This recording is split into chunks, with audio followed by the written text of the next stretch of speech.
implants, I find it fascinating as a solution to non-adherence. I have someone in my family that has to take a pill every single morning. And if they were to forget for an extended period of time, it would have very negative implications.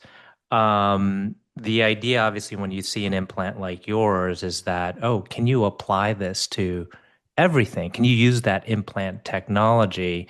And so I was trying to discern, is Vivani Medical focused on both the drug as well as the implant, or is it more the implant technology and the way it dispenses, on a consistent and standardized basis? So we started the company thinking about the technology and as a platform. How can we facilitate addressing the non-adherence challenge across a wide range of chronic diseases with an implantable drug delivery technology that can allow for sustained steady state release of medicine? As we were working at how we would demonstrate value, and how we would position our company for success, what we learned is that no one else knew how to develop a formulation of a particular drug that would work with our technology, both in terms of some technical aspects like the stability of the drug, or in terms of how it interacts with how the technology releases the drug. And we ended up layering on capabilities within our company to not only develop the technology to deliver the drug, but how can we develop formulations that enable existing drugs to work with our technology. And one thing led to another, and we ended up having the capability to develop a full product that incorporated the technology. And when the GLP-1 class emerged, it became what we saw as the kind of killer app, right? The stars really aligned for why this particular class of drug would benefit tremendously from our technology. And so we started to kind of focus our company around not so much the platform, but more about how do we develop a product that utilizes our platform in the GLP-1 space. Now, we still intend to leverage the platform as widely as we can, but for the last number of years, we've been primarily focused on developing an asset, developing a product that incorporates our technology. And along the way, we are producing information that we think will help facilitate partnerships when it comes to how are we going to manufacture this technology, what nuances in terms of how the technology interacts with different types of drug molecules can enable us to more efficiently apply it to new drugs, and even some clinical data in humans demonstrating that it's safe, that it can be well tolerated, that the procedures are fine. All of that we think will be leverageable as we then kind of look to apply this more broadly as we go forward. But at the moment, we are 90% of the company focused on developing a new drug device combination product, implant for the GLP-1 class, Hmm. without losing sight of how more broadly this could be applied across, a wide range of diseases. Hmm. So when, in the future, a patient desires to take one of your implants, it's the full product, and the kind of arrangement with the pharma company would happen on the back end, like on between you and that pharma company. Yeah, so the product is already filled with the drug at the time that it's manufactured. Hmm. And that combination will have to undergo a sufficient clinical evaluation with drugs that already have been incorporated in products that have FDA approval. We expect to leverage some of the data associated with those reference products, but still generating additional data so that collectively we have sufficient safety and efficacy information to go to the FDA. But Yeah, the to the extent the drug is proprietary to another drug company, then that would need to be done in partnership or collaboration. To the extent the drug is otherwise generic, then we could do it on our own. Hmm. Although as we get closer to commercialization, having a commercial capability in these indications is something that our default strategy would be to seek a partner for, although we wouldn't need it in the development of the product per se. And then lastly, the concept of us developing our own drugs that work with our technology is something that one can imagine as well. But the user is going to see a full product that comprises our implant with a drug formulation inside of it that has gone through its own independent testing with sufficient data generated by us, in addition to any data that may already exist with that drug substance in another drug product form. Um, and it will be marketed as a new drug, essentially. And it will have to it'll be regulated as a new drug as well. Hmm. So it gets a little bit complicated, but we think that this approach can really address some of the major challenges that face, not just people not ultimately obtaining the outcomes that they could if only they regularly receive the medicine that they were prescribed, but also help lower the costs of healthcare because when people don't take their medicine, they end up having complications that could have been avoided, which can be costly. So Hmm. it really is a win-win for all of the stakeholders. Oftentimes, there are caregivers who want the assurance that the patient they're caring for is getting their medicine. Hmm. But even the physician wants to know that the patient they prescribed the medicine for is getting it. And there is this, kind of bonus, which is it would be a billable procedure for the physician to be able to offer it. So it really is kind of a win-win all around. Hmm. We're just excited to be on the journey. And now, is this implant or some kind of variation of it, does it already exist in the market, or is this completely new that when you actually put this, it ends up being commercialized, it's going to be the only one out there? So there are other drug implants that exist, but all of them utilize fundamentally different technology. Hmm. The example that's the closest as far as the size of the implant that's subdermally placed is a contraception implant called Nexplanon.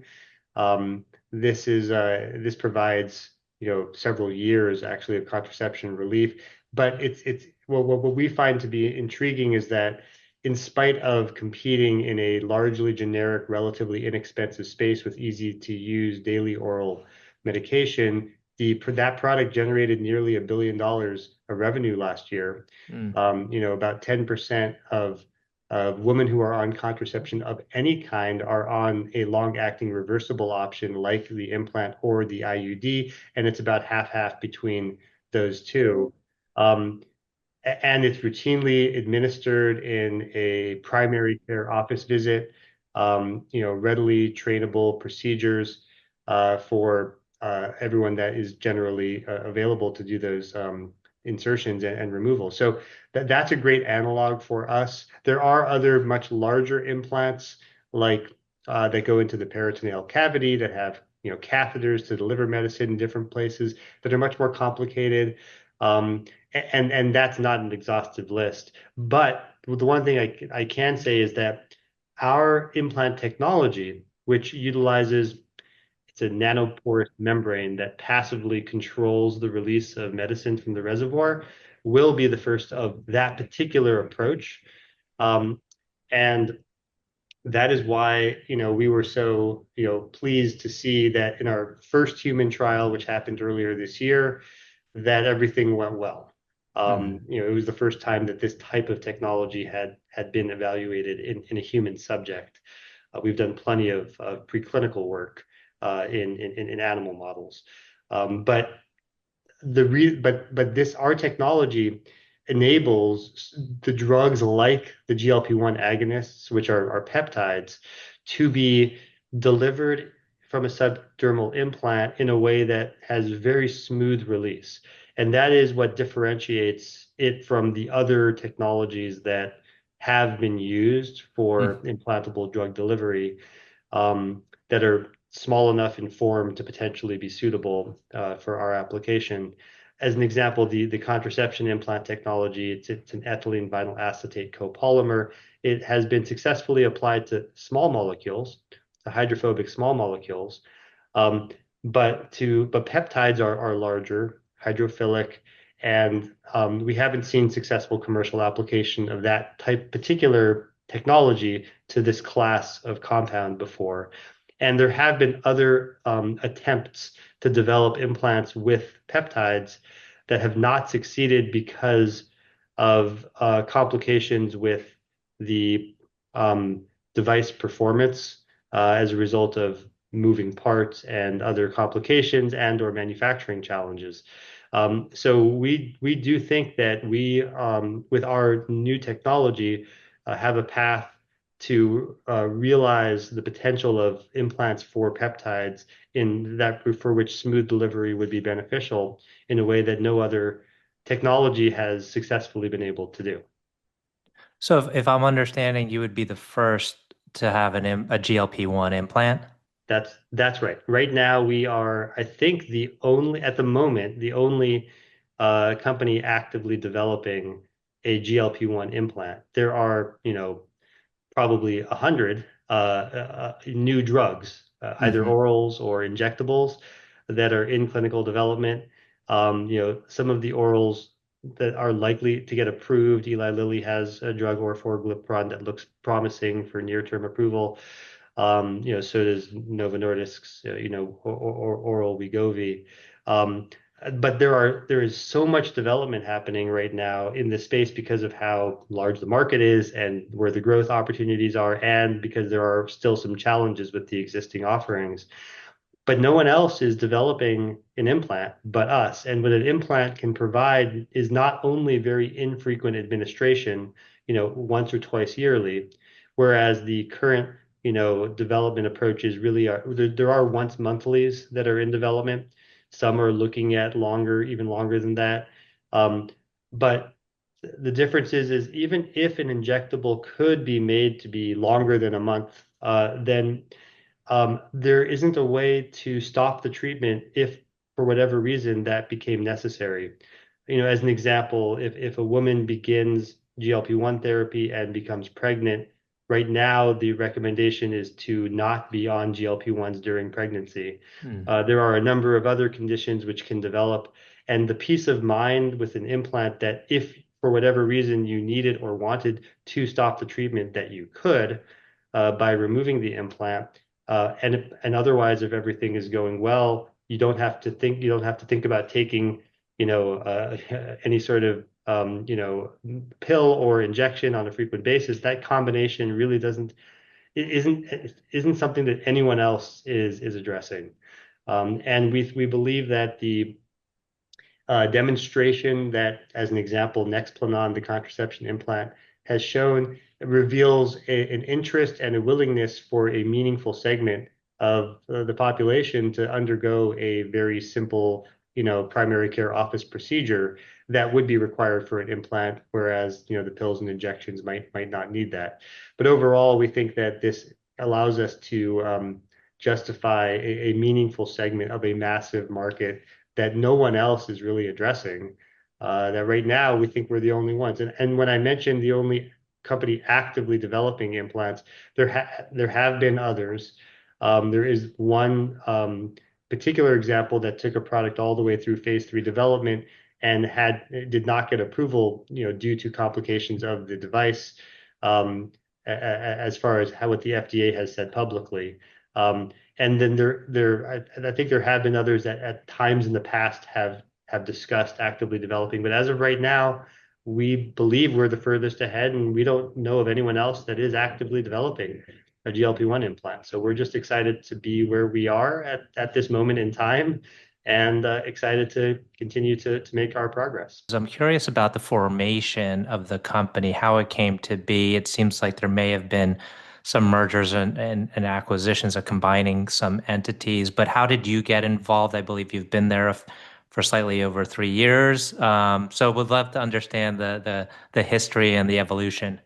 So my involvement precedes the reverse merger that happened about 3 years ago. I'm Mm. one of the co-founders of the company that went through that merger called Nano Precision Medical, which we actually started operating back in 2011 out of a PhD bioengineering program at UC San Francisco and UC Berkeley, having won or placed in multiple, domestic and international business plan competitions during the PhD program. And we started out in a what was called a garage in the basement of the bioengineering building on UC Berkeley campus, run by an organization called QB3. And over many years, developed the technology really in a research phase until getting to the point where things were starting to work pretty well. And then we started to grow the leadership of the company. And now we have really tremendous, experienced, successful leaders around me that have done this a number of times. And 3 years ago, we went through a reverse merger that took us public with a company called Second Sight Medical Products. And we rebranded the combined company, Vivani Medical. And we're primarily focused on the drug implant technology that Nano Precision Medical was founded on. But we are still trying to find a path forward for the assets from and technology from Second Sight Medical Products. We've created a new subsidiary called Cortigent that we're actually right now in the process of trying to spin off from Vivani now that we've coalesced the strategy around not just the same application they were pursuing, but another application, some additional members of the team, and a more fleshed out, development plan. Right now, the government shutdown and the SEC not being open has put a bit of a pause on that because we need them to be able to register, make registration statements effective. But as soon as the SEC reopens, we look to continue that. And once that spinoff is complete, then Vivani will be a pure play drug implant technology that really is a continuation of what Nano Precision Medical had been. So I've been involved for a long time with this, and now have experience with public company aspects in addition to all of the other challenges of starting a company from scratch and growing it to where we've become. But it's been quite a journey.